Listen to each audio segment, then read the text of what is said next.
600 wins, 6 Georgia State championships, 16 regional championships, 2-time National Coach of the Year, first team from Georgia to win the City of Palms Classic, the nation's #1 high school tournament, first team in Georgia history to attend the Dick's Sporting Goods National Tournament of Championships. He's produced numerous NBA players and professional basketball players all over the world. It's real basketball talk. It's real help and real life with Coach Doug Lipscomb on the BG Podcast Network.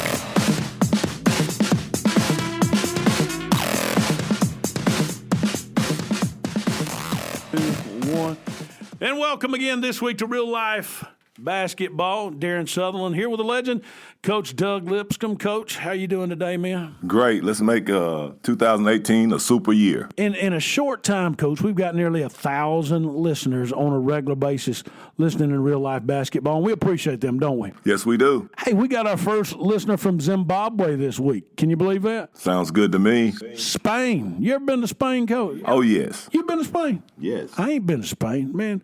Italy, we got Italy came in this week. A lot of folks from Canada, Germany, Bolivia, Croatia, Portland, and all over the country. And let me do a salute. You remember when I don't know if you saw this growing up, but I seen this growing up. Hee Haw, when it was on TV on Saturday night. You remember that? You remember that show, Hee Haw, Coach? They'd do a salute to a small town somewhere around the country. And I tell you what small town we're going to do a salute to this week that listens to Real Life Basketball. And I don't know where they're from, where it's at, but want to do a salute, Fayetteville, Arkansas. Got a bunch of listeners in Fayetteville, Arkansas, and I don't think we've ever talked about the Razorbacks, have we? No, we haven't. We mentioned Nolan Richardson a time or two. Nolan was a good coach. I remember Darryl Bedford that played for Campbell High School back in the day, played for David Boyd, one of our old coach friends, went to Arkansas, and I seen him block Michael Jordan's shot in college one time, but that's a story for another day. But today we're going to talk about something that's fun, near and dear to me, because it affects both of us, quite frankly, and that's the private versus public school battle. And people can say what they want, but, Coach, I believe there's an undercurrent where public school coaches think private school coaches have it made, and private school coaches think public school has it made, and for different reasons, don't they? Well, they can feel how they want to. Of course, people always have their opinions, whether it's private or public. And I think we basically, at the end of the day, all of us are trying to do the best with what we have.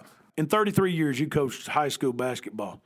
When did you see the private schools come along? I mean, there's always been the major private schools nationally, like Oak Hill Academy up in Virginia, and DeMatha up in Baltimore, and St. Anthony's, which Bobby Hurley's daddy coached, I believe it was, up in New York and places like that. But when did you first start seeing from a local level in a southeastern level, private schools picking it up? Well, I would say like 95, 96. Schools like Lovett and those type schools were known for football. And I'm not really sure what is the situation with Marist. Are they private? They're private, yeah. Because then they had a really good basketball program as well. No doubt. And one kid, unlike football, I mean, yes, one kid can change a football team. Let's look at, the truth. But one kid can change a whole basketball program, can they not? They definitely can. And let's make sure when you say they can change the program, if you look at the level of which they're competing at as well now. Because I think I could look real good if I was playing against Little House on the Prairie, every night. Okay. I'm going to catch you off guard here and ask you a question then. Would Dwight Howard have been better going to a 7A school in high school than he was going to single A Southwest Atlanta Christian Academy? He was the #1 draft pick. He's potentially a future Hall of Famer. So we're talking about a grown man here. Would he have done better, you think? I mean, he's done well. He made enough money. We can say that. And at the end of the day, it's all about feeding your family. He fed his family and about 10 more. But would he have done better? Well, let's put it like this. He was playing a national schedule, so he was playing against the best competition on any level while he was in high school. I mean, because he had Javaris with him as well. Yeah. So those are two pros. Two pros right there on the team. And you coached Javaris on the McDonald's team, didn't you? Yes, I did. You told me a story one time off air, and I'm going to say this before we go into a great interview with Tyrone Johnson, great high school coach in the Georgia area that coached private school. Tell me what Javaris said to you again when he was sitting on the bench, because there's a certain substitution rule that y'all got coaching that McDonald's game. He looked at you and said, what now? Let me just say this. He's a competitor, and we're going to leave it right there. Said, let me in, coach. We can win this thing.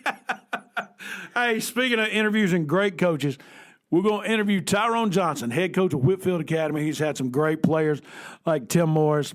He's also coached he's also coached some great kids, and we'll talk about it after the interview, that didn't finish with him but's going on to do some great things, wouldn't you say? Yes, the program was outstanding while it was there. Here it is. Here's our interview with Tyrone Johnson, Whitfield Academy. And welcome back to Real Life Basketball, the podcast that's growing internationally and locally and all across America. Coach Doug, you realize we got listeners last week in Zimbabwe. Did you know that? I don't, but I'm glad to hear it. Hey, because one of these days when you get back into coaching, you may need to get you a 6'10" power forward from Zimbabwe listening on the show. Well, we'll talk about that. We'll talk about that in just a minute. Because, some of these schools get them 6'10" power forwards from Zimbabwe and make it work. But on the line with us today, and this is a great guest for me, because Coach Doug, and he's a personal friend of yours, but he's also a personal friend of mine. And let me say this before we do this interview, and I'm going to give him props. When somebody has an impact on your own child and a personal impact on your own child, you have a degree of respect for him, Coach Doug, that you don't normally give another man. And on the line with us today, former Whitfield Academy head coach, superstar basketball coach. More than that, a superstar gentleman is a young man that had an impact on my son, Jacob Sutherland, and his life, Coach Tyrone Johnson. Coach, how you doing today? Hey, I'm doing well. What about you guys? We're doing well. I got one question for you before we start this, and this is a personal question, all righty? And I ain't never asked you this before, but what did you see in my big gahoomp son that was a football player that put him on the and you decided to put him on the basketball court? What did you see in Jacob to put him out there? Now, that's a personal question for me. And folks, you've heard me talk about my son was a college football player. But, Coach, what did you see in him? Well, I think anybody that's seen one of our teams play, they know that I love physicality, and your boy represent that to the fullest. I mean, all you need to do is take one look at him and tell he has no problem with hitting somebody. So he's one of my favorite guys from that standpoint. Well, thank you, Coach. I appreciate it. Say hello to Coach Doug Lipscomb over here at Wheeler, former Wheeler coach and the McDonald's All-American coach. Coach. Good morning, Coach. How you doing, brother? Good. It's good to hear you this morning. Let me ask you this, brother. Can you tell people about your program and the accomplishments that you have gained at Whitfield Academy while you were there? Because we want everybody to know who we're talking to and what they've accomplished, okay? Absolutely. As I said before we got on the air, I'm a low-key guy, so I'm not at all bragging on anything that I've done, because last time I think I haven't made a layup. But in terms of success on a basketball court, I mean, we've been blessed. I mean, God has tremendously blessed us over the 17 years that I've been at Whitfield. We've won a few state championships, played in 5 others, and gone to the Final Four several times. But more importantly than that, man, we produce a wealth of young men who have done well in life after basketball in terms of Whitfield basketball. Some of them have played collegiately. Some of them have their own businesses. They're doing extremely well. So I'm not necessarily proud of anything that I've done, but I'm glad for the role that I've had the opportunity to play in the development of those young men's lives. Well, thank you, Coach. Coach, I've seen that firsthand, and I appreciate you saying that. And you are a heck of a coach and a heck of a tactician at that. Let me ask you this about my partner, and I always put him on the spot, and I always like to get him digs. And you know me, I'm kind of like my son. I'm going to catch somebody and get them. But what was it like? Tell me the truth now. What was it like coaching against Doug Lipscomb and the Wheeler Wildcats when you know Wheeler big 7A, 6A power, or whatever they was, and here come little old Whitfield Academy, single A school, had to go over there to their gym and play in their home court because Doug never would come play at Whitfield, I don't think, because he wouldn't help you out. But what was that like for you, Coach? You know what, Sutherland, I'm glad you brought that up, man, because we needed all the help we could, man. At least he could have did was played us in our parking lot or something like that, man. But man, you know, Coach always had that fire. I mean, he had that stick, man. I mean, and you knew it. When I first got to Georgia, I'm originally from Alabama. I got to Georgia 17 years ago, and I asked everybody who's the best here. And, you know, they told me, you know, you got to go to Wheeler. Coach Liscombe does a fine job with his kids over there. And so I went over there, and I think the first time I saw him play, they had a young man by the name of J.T. Tiller. I think that was his name. And to this date, he's probably my favorite kid that I ever seen play in the state of Georgia. Had good talent, but that wasn't the reason why he was my favorite player. I mean, he was just a pure dog. And Coach Liscombe has had an opportunity to have a lot of those guys. But one thing that I would say that separated him from anybody else is he had a real fine-tuned connection with his guys. So they didn't just play basketball. They played Wheeler Wildcat basketball. I mean, there was a sense of community and pride. And it's rare, especially now, for kids to have that sort of pride in a high school team because they're always thinking about the next level. And he had a lot of kids who played at the next level. So for them to give it up at the level that they did and accomplish some of the things they did is remarkable. I remember a few years ago, I reached out to him and told him, congratulations. I think they were playing in the city of Palmer and they won the championship. And anybody follow high school ball know that's pretty much a national championship. And I just wanted to thank him for representing us here, not just in the South, but specifically in the Atlanta metro area. So he's done a fine job with his young men over the years, and I've always given him opportunity to pursue ball and education at the next level. Well, thank you, Coach. I really appreciate you. Sure, you're welcome. And you know what's so good in talking with you, I can always say I can look back at when we were competing in the different classifications, but I could look back in the paper and I could see that we would be competing for a state championship, and so would you. So that was always, you know, gratifying to see that somebody right down the street from me is doing the same thing we're doing over there. So they can't say it's not Absolutely. good basketball here in this area, and it's continuing to be that way. Gwinnett is finally catching up with us. Absolutely. But I think you hit the nail on the head, man. I can remember the times when it would just be Wheeler and Whitfield, the only Cobb County teams still playing. And those were the days. But now, kind of like with the University of Alabama, I mean, there's other teams in conference, in state that are competing at a high level. So it's good to see that we had a part to play in raising the bar. Coach, we know you loved your job as a head coach, and now you're the dean of men over there at Whitfield. What's the toughest part of not being a head coach right now? I would have to say a couple of things. I am competitive. I mean, I'm not going to lie about that. And so it's always difficult, I think, that if no matter what if it's in corporate America, I used to work in corporate America, or if it's coaching, or even if you're participating in a sport and you love to compete, you generally have to find something that fills that void. So I think that's one thing. And then obviously the camaraderie that I had with my staff and my players, I mean, that's just irreplaceable. So I'm blessed in that I still work in school, so I still get a chance to talk to the guys as well as some of the guys who are on our staff. But it's just a different level of relationship when you get a chance to coach them. So I'll probably say those two things more than anything else, you know, filling that void in terms of competition. And then secondly, like I said, just camaraderie and fellowship that I enjoy with the guys on the team and with my coaching staff. Yeah, I agree with you on that one, Coach. Let me ask you another question. Okay, when, you know, people try to do the comparison between a private school and a public school. And we get that every day on this show. Of course. Let me just say something, and I want you to explain how you feel about this. The private school kids, sometimes they don't feel like they mesh there, and they come back to a public school, and some of them seem to do well. But then I also have seen it from this perspective where somehow they became unhappy with you and they wanted to go somewhere else, like that was going to cure whatever was wrong. Tell me how you feel about that.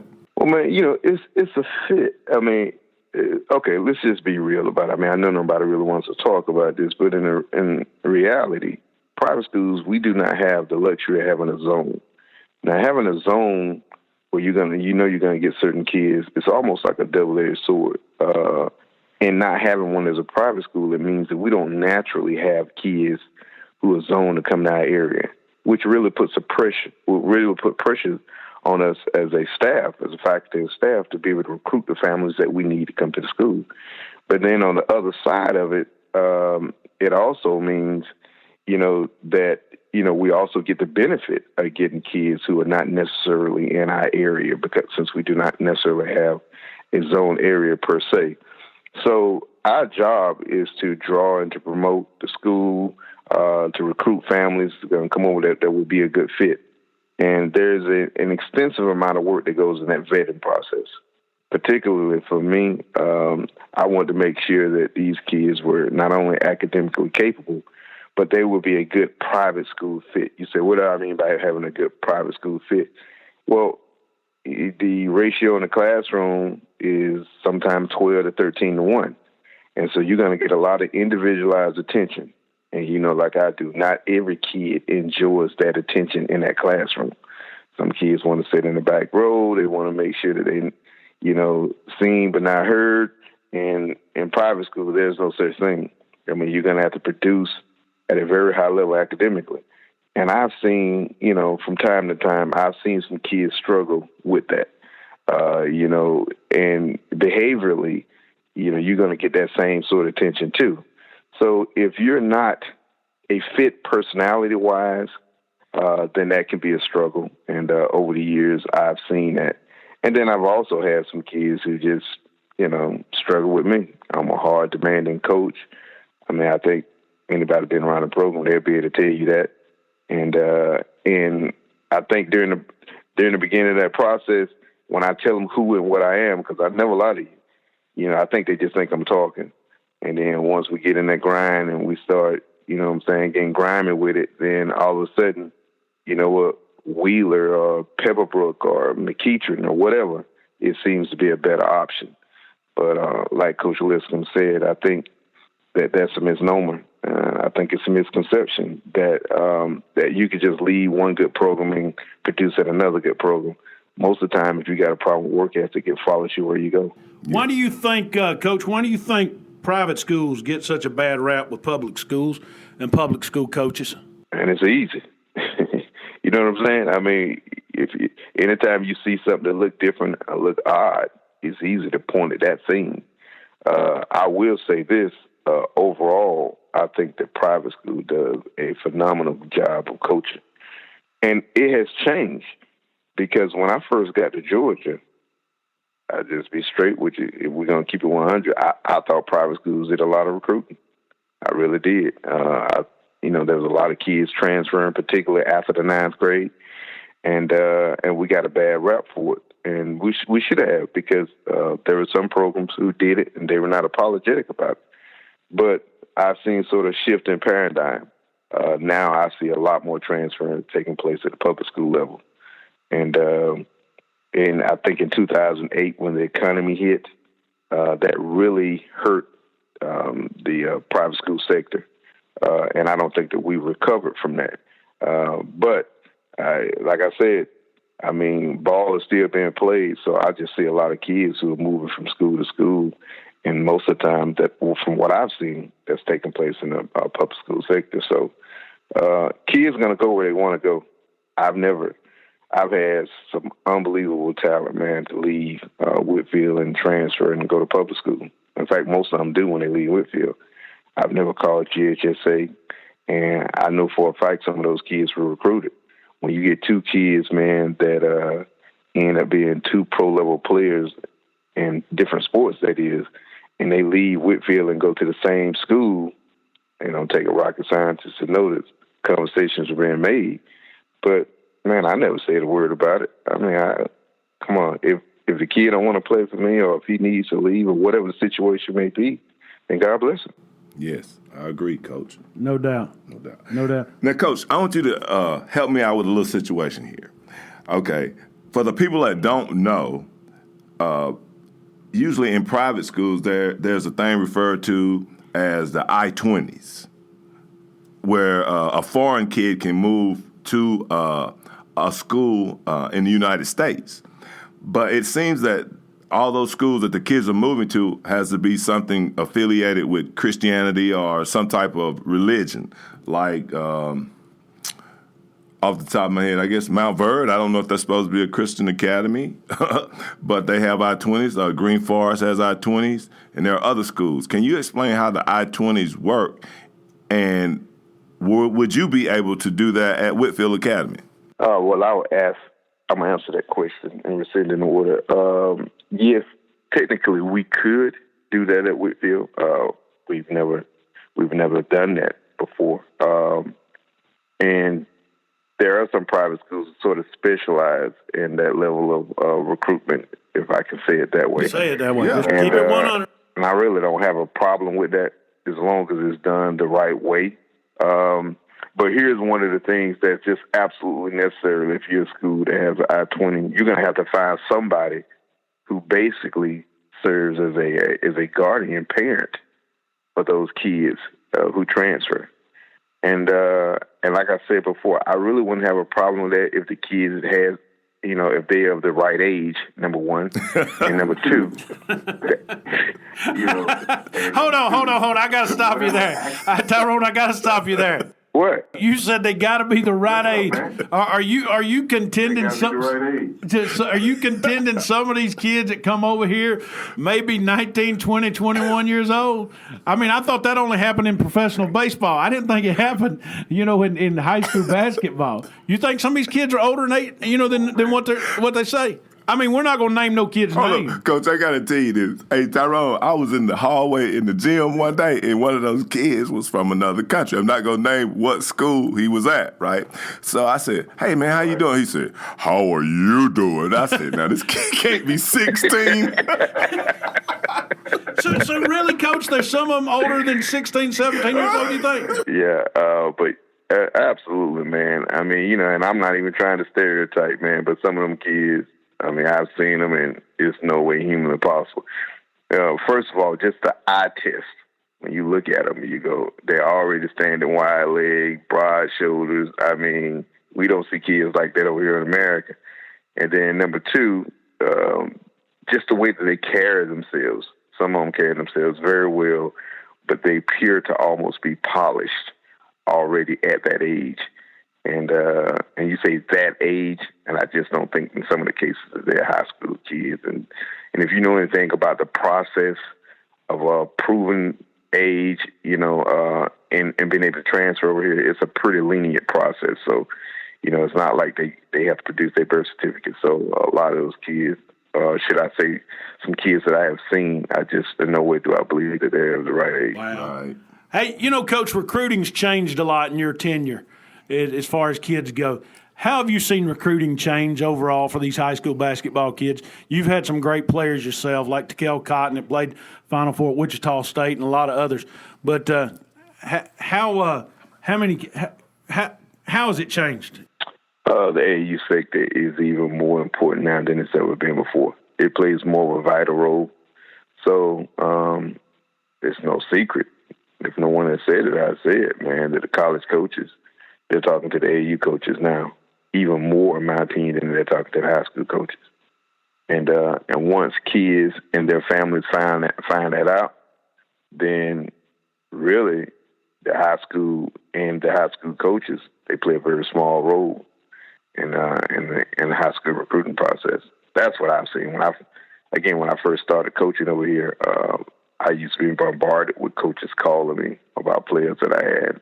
And as each year progressed, I received less and less call about our kids because they're talking to the AAU coaches. Listen, there was a kid, I'm not even going to name the name of the school, but Doug, you probably definitely know who I'm talking about. There's a kid that did not play any high school ball. It's about 8-9 years ago. didn't play in high school ball. He went out west, played for our major college, and then he ended up getting drafted first round in NBA. And when I saw that, I said to myself, you know what? That could become an epidemic.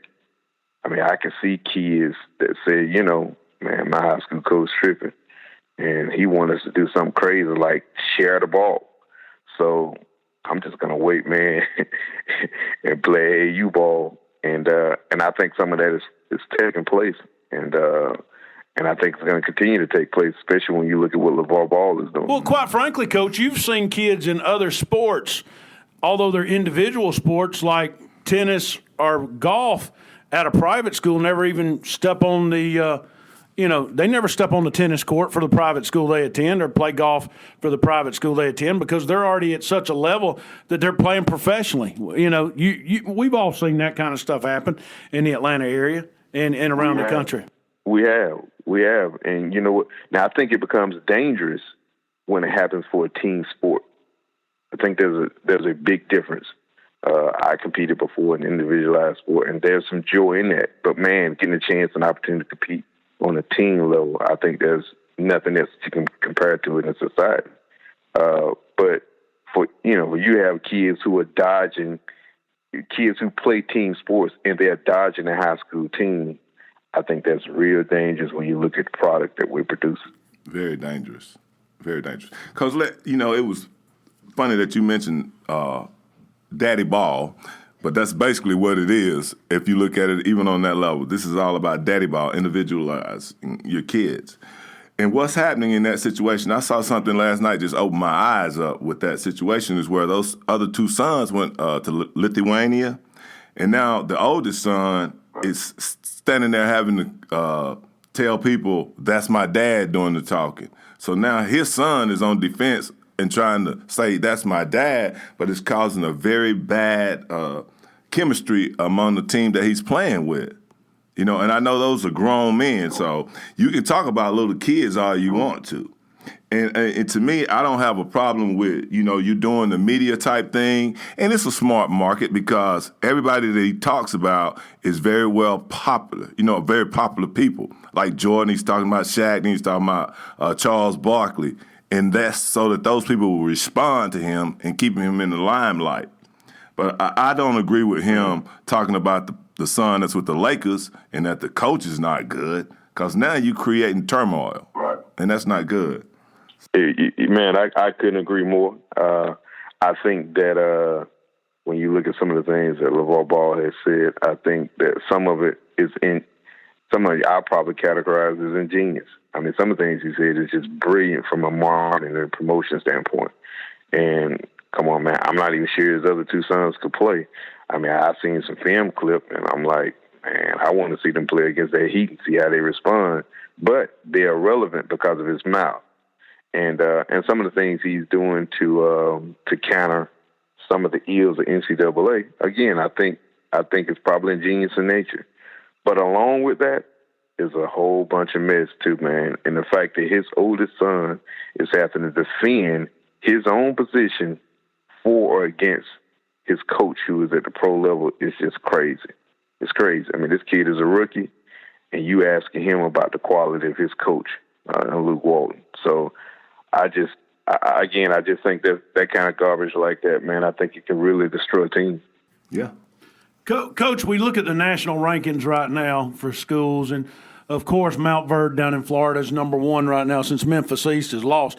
You realize they lost 2 games this weekend, Coach? Unreal. They lost 2 games this weekend. But we see private schools, if we look at the top 25, I would say 70% of the schools in the top 25 are nationally known, are private schools.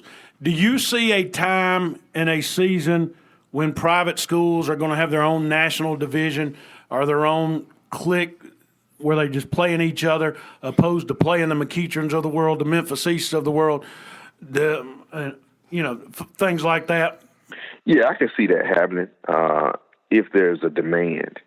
Right now, I'm not altogether sure that there's a demand for it, because the whole national champion thing is almost more mythical than it is in reality. I say that because it's not really a tournament per se, that will really include some of the top teams in all of America. And so the top 25, it's opinionated base. You know what I'm saying? Unless you played in multiple national level tournaments and have won those national level tournaments and come close to it, I don't know how you could qualify saying this team is number one versus this team being number one. And the reason why I say that there's a demand for it, because I think there are some public school coaches, and Dale Lipscomb is probably an example. I haven't talked to them about this, but they want to compare themselves against the scholarship private school teams. Come on, man. At that level of private school, I mean, you have to be dumb as a doorknob to not know many of those kids are being scholarship. Of course they are. And I commend the public school coaches who are saying, yeah, I know those kids are being scholarship, but hey, I still want to pit my best against their best. So you mean R.J. Barrett didn't move down there from Canada to Florida because he liked the warm weather? Well, you can do some things to entice somebody moving from Canada to Florida. All you got to do is take them to the beach, man, and during springtime, and I guarantee your enrollment going to go up quite a bit. And that's part of that recruitment process. Ben Simmons from somewhere like that, too, isn't it? Ben Simmons. Ben Simmons was from somewhere like that, too. But, yeah, Coach, man. You're right. You're correct, Coach. You're dead on it. One other question we're going to ask you, Coach, and then Doug got one to close it out, and I appreciate your time. Again, Tyrone Johnson, former head coach of Whitfield Academy, one of the top private schools in the whole state of Georgia basketball-wise. Couple of things. Tell the people listening all across the country about some of the favorite kids you've ever coached in the Whitfield program. And let me say this about Coach. Coach, when he coaches a kid, it doesn't matter if they're a Division I recruit or a bench player. He treats them all the same. And I can say that firsthand because Coach coached my son, and I was the dad in the stands that would look at him after the game, Doug, and say, why did you put my son in the game? That was stupid. I mean, I think I was the only person that ever said that to you, Coach. Really? I mean, I never will forget you down there in the Final Four against Wilcox County, and we're sitting in Macon, and Jacob was the first one off the bench, and I'm sitting here, what in God's name is this coach doing putting my son in the game who couldn't even hit it? But anyway, so I'm going to – but tell us about some of the great kids that you've coached that have went on to excel at basketball and other things. Man, I tell you, that would take all day, and I do not want to do an injustice to – I mean, because, man, I've been blessed to coach so many great young men, and some of which who are very talented, and some who maybe the world wouldn't see as greatly talented. But I've enjoyed them because we've had things in common. If you love to work and you love to compete, man, we're going to really get along. I've had kids like Tim Morris who went to Stanford and eventually transferred to the University of Washington.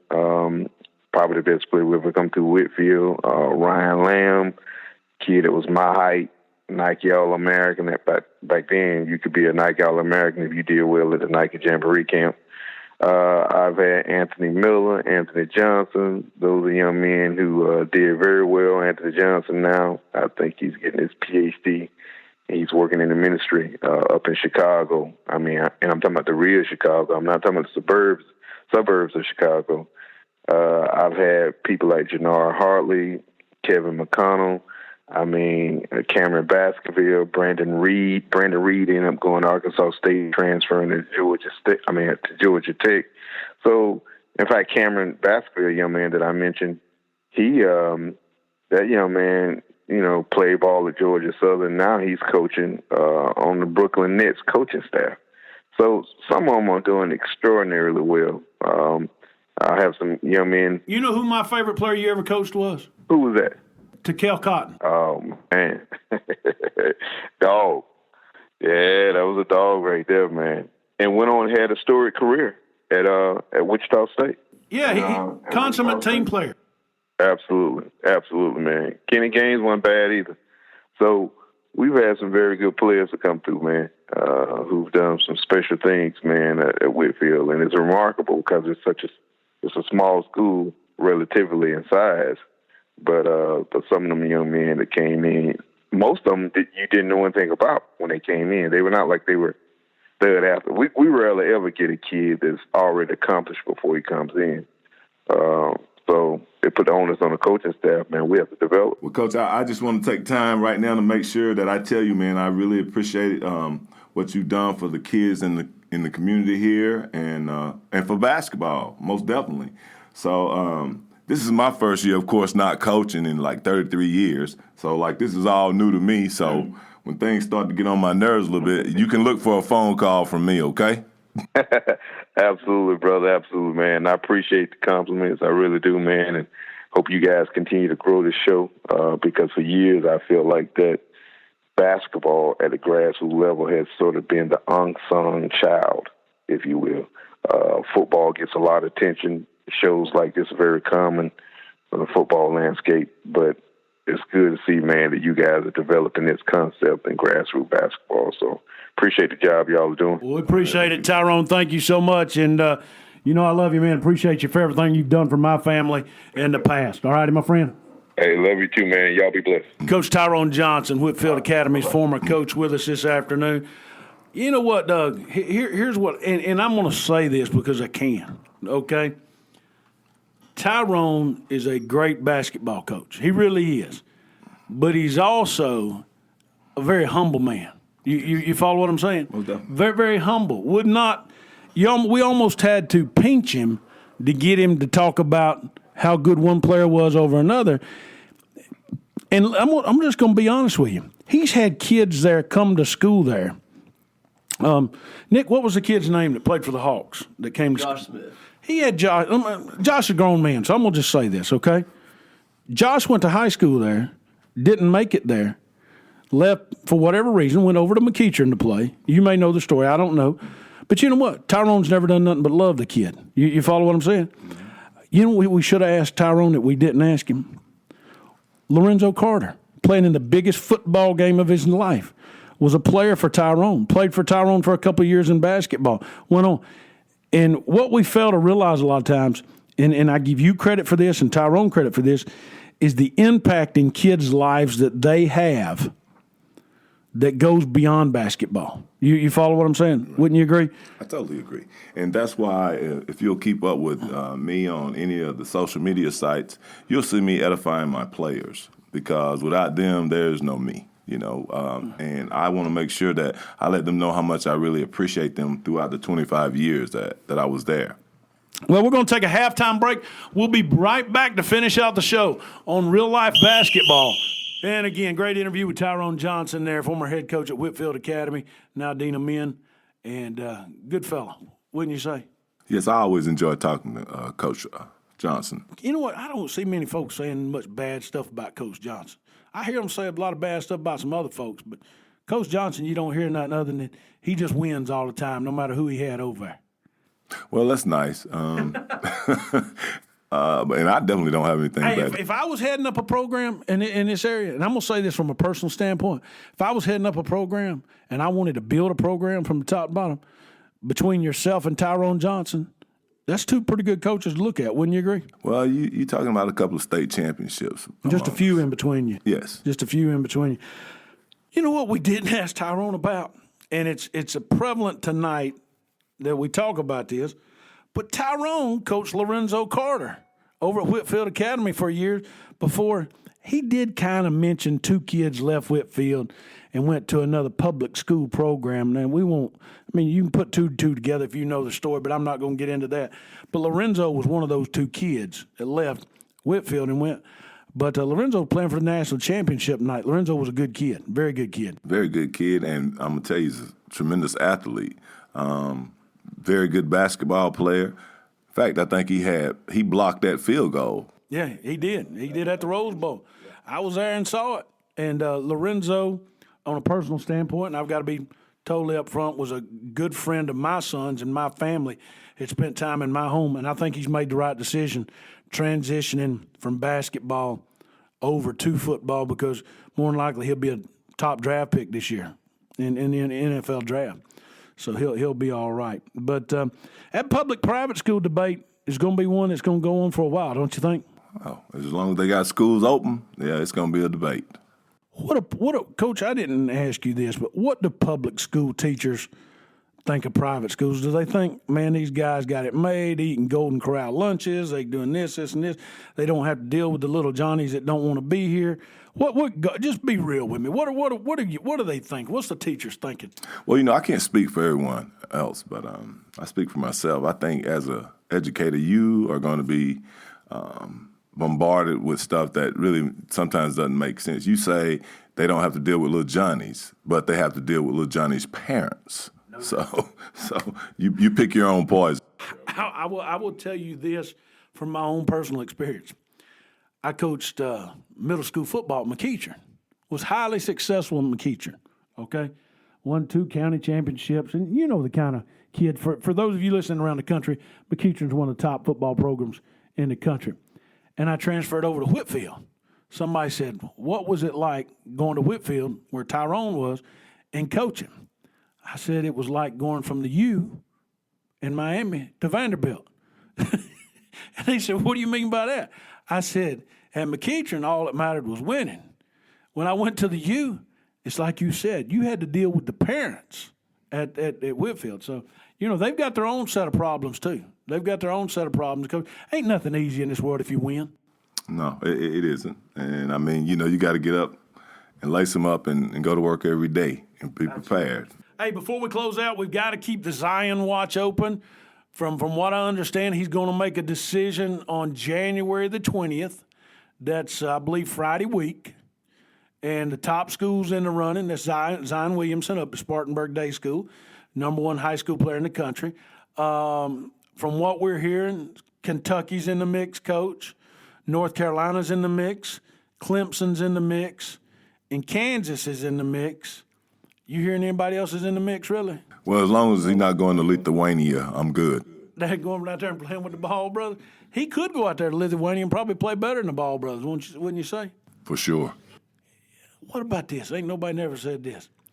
If Zion Williamson was LeVar Ball's son, how much publicity would the kid be getting right now? I mean, it'd be all they would talk about. That's crazy. That's crazy. Here we are, grown men, talking about a 17-year-old kid that's no doubt come from a great family. But my prediction is, folks, I'm just going to throw this out there. Clemson. Okay. Clemson. You want to throw a prediction out there, Coach? I like to think about Kentucky, maybe. You like Kentucky? No, I'm just thinking that he might be leaning that way. Kentucky? Man, I got a buddy out there that Twitter follows us all the time, and you can hit us up on Twitter on RLB Podcast or on Facebook, and he's always asking me about Zion. He's the biggest North Carolina fan in the world, saying, you think Zion's coming to play for Roy? Man, talk about upsets this weekend. We ain't spent too much time talking about them, but, boy, we had some upsets this weekend, didn't we, in college basketball? So my question to you is, who's going to be ranked #1? Villanova. Without a doubt. Villanova's #1. And you know what? Let me tell you the truth. I don't think Villanova's played nobody. Really. And I think this year, the Final Four, I mean, quite frankly, Duke could get knocked out in the second round. I mean, we've got these mid-majors now that have good shooters. I mean, a Nevada could get hot. I mean, and think about this. Mark Fox in Georgia killed an Alabama team this weekend, made them look bad. And both you and I had Alabama ranked a lot higher coming in the SEC than we ever did Georgia. So Mark Fox has got it going on out there. Yeah, let's take our hats off to him. That's right. So, Kentucky lost this weekend. Tennessee, another good team. I mean, Tennessee's got it going on. North Carolina lost to Virginia. Arizona lost to Colorado, I believe it was. Ohio State killed Michigan State. And NC State took Duke to the woodshed and all their players. So anything can happen, can't it? Yeah, it's it's that time of the year where you're going to find out what you're made of, and you got to make your adjustments. That's right. And what was that school out in Texas we was talking about that time playing Gonzaga? Scarlet Harvest. With the red letter or something, I don't know. Scarlet Harvest Christian College. They ain't playing in these, it's tough road. Hey, thanks once again for listening to Real Life Basketball. Coach, it's been a pleasure this week, my friend. Thank you. Have a good evening. No problem. You're listening to Real Life Basketball on the BG Podcast Network.